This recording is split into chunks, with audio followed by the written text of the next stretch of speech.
At this time, I would like to bring forward Mr. Robert Bonney, the Undersecretary for Natural Resources and Environment at USDA, who will bring us some special remarks.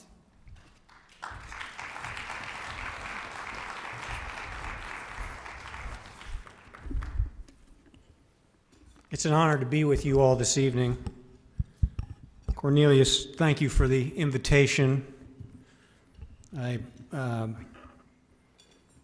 To the Sherrods, thank you for your service to this cause. And to Ambassador Young, it's an honor to be in the same room with you, and thank you for your service. For nearly 50 years, this organization has been dedicated to improving rural communities, to providing economic opportunities for low-income landowners, particularly African-American landowners, to reducing land loss in the African-American community, and to assisting and empowering low-income people. That's a mission which is important to all Americans. And I hope you also know that your mission is important to President Obama and Secretary Vilsack. When the Secretary came into office in 2009, at the direction of the President, he placed a very high priority on building a new era for civil rights at USDA. I don't need to tell anyone in this room that USDA had worked to address the past claims of discrimination. The Secretary was also interested in ensuring that going forward, all our employees and our customers, that's you, are treated fairly, no matter their race, color, gender, sexual orientation, national origin, religion, disability, or age. I think the Secretary's record over the last 6.5 years speaks for itself, but here I want to highlight some important accomplishments. The Secretary worked hard with the Department of Justice to announce a new Pig for Two settlement, as well as settlements for Native American farmers, Hispanic, and women farmers. He instituted civil rights training across the department, and particularly in states with a history of problems. As a result, we've seen civil rights complaints drop to the lowest number since USDA began keeping track. The Secretary empowered the Office of the Assistant Secretary for Civil Rights to develop a better and faster complaints process.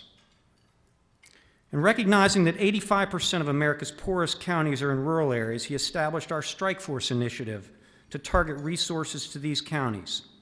USDA has partnered with almost 500 community and faith-based organizations, businesses, foundations, universities, and others on over 100,000 projects, delivering billions of dollars in resources to rural communities. And these are just a few examples. But let me give you a few as well of the agencies I oversee, the U.S. Forest Service and the Natural Resources Conservation Service. Civil rights, diversity, inclusion matter a great deal to our conservation mission at the department. Aldo Leopold, the father of conservation in the United States, said there are two things that interest me: the relation of people to each other and the relation of people to the land. Conservation of our natural resources is as much about people as it is about the land. So we have to make sure we get the people part right. All people. And one of the hallmarks of the Obama administration has been an understanding that we can't separate people from the environment or from conservation. Let me give you one example of how the President connects people and conservation. The President has done a great deal to protect natural areas, such as establishing national monuments like Berryessa in California or Browns Canyon in Colorado. But the President has also established the Harriet Tubman National Monument in Maryland, a place that honors Civil War hero and chief conductor of the Underground Railroad. The President has established the Pullman National Monument, a place that honors the workers that formed the first union of African American workers to improve their working conditions. Again, conservation is about people as much as it's about land. And so for the Forest Service and the Natural Resources Conservation Service, we can only accomplish our mission if we get the people part of the equation right. And civil rights and diversity are critical to that equation. For example, in the Forest Service, we've elevated and strengthened our civil rights staff. We've revised and strengthened our sexual harassment policies. We've strengthened our civil rights training for managers and employees. We've strengthened our outreach to ensure that our resource advisory committees and federal advisory committees are diverse. The Forest Service is hiring a more diverse workforce. Nearly 19% are now minority, and minorities make up 44% of our senior executive service. And as a result of this proactive approach, we've seen significant decreases in allegations of discrimination. Likewise, NRCS is taking a proactive approach as well. The agency is actively promoting outreach strategies to remove barriers for groups that have traditionally had low participation rates in our programs. For example, NRCS has signed several cooperative agreements with tribes in order to facilitate better conservation on tribal lands. One of the areas we're particularly proud of is our partnership with the Federation to improve outreach to historically underserved communities, particularly in the Southeast.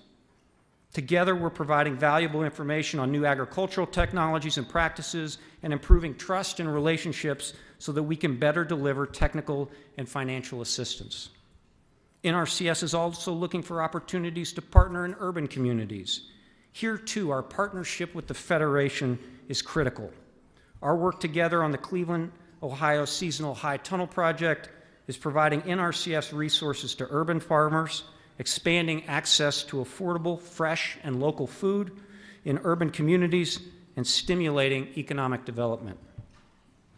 There's more going on with both agencies, but I think you get the idea. And as you look at USDA and the Forest Service and NRCS, I hope that you will take some measure of comfort from these initiatives. But I hope even more that you will take some credit for them. You all have been at this since 1967, and your efforts, I hope you all agree, are paying off. But as you know, we're not done.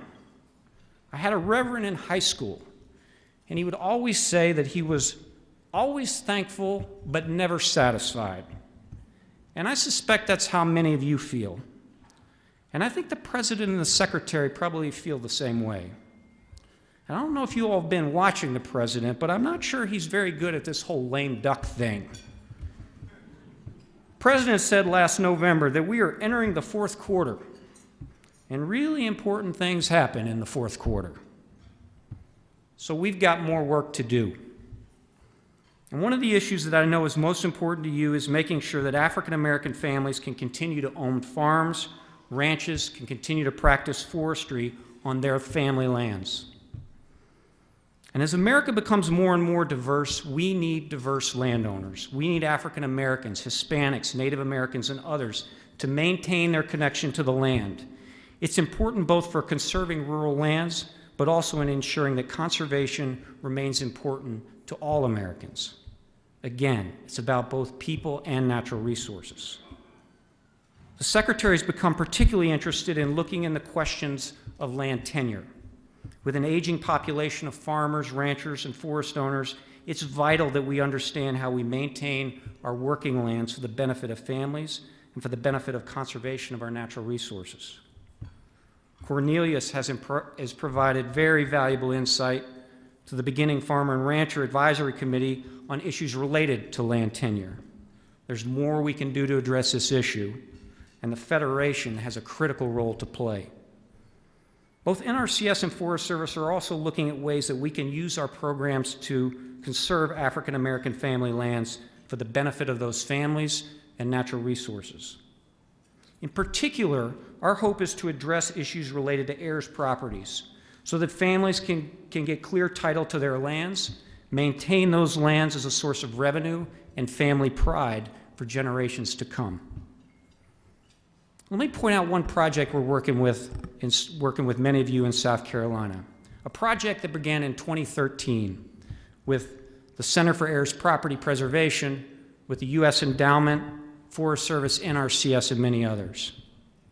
In just 2 years, that project has 40 families who have new forest management plans that didn't have them before, 71 families that have applied for NRCS conservation funding, 49 families who have received almost $400,000 in that conservation funding. 6 families have begun forest management operations and have earned over $300,000 in returns. 35 families have applied to become South Carolina tree farmers. and 2 families have permanently protected their land through conservation easements. And there's more work going on here with the Federation in Alabama and other places to take this model and to make it happen elsewhere. This issue of conserving African American family lands is one that is of great interest to us at USDA. It brings so many issues together for us that we care about. It delivers on the promise of making sure that USDA programs are available to everyone. It allows USDA to make further progress on righting past discrimination in the administration of our programs. And in alignment with our Strike Force initiative, it allows us to deliver programs to low-income areas where they are most needed. So my message to you tonight is that we've made great progress, but there's a lot of work left to be done, particularly when it comes to working with the Federation and many others to address the loss of African American family lands. We look forward to working with all of you to address this issue so that we can improve lives, provide opportunities for families, all the while protecting our natural resources. Thank you.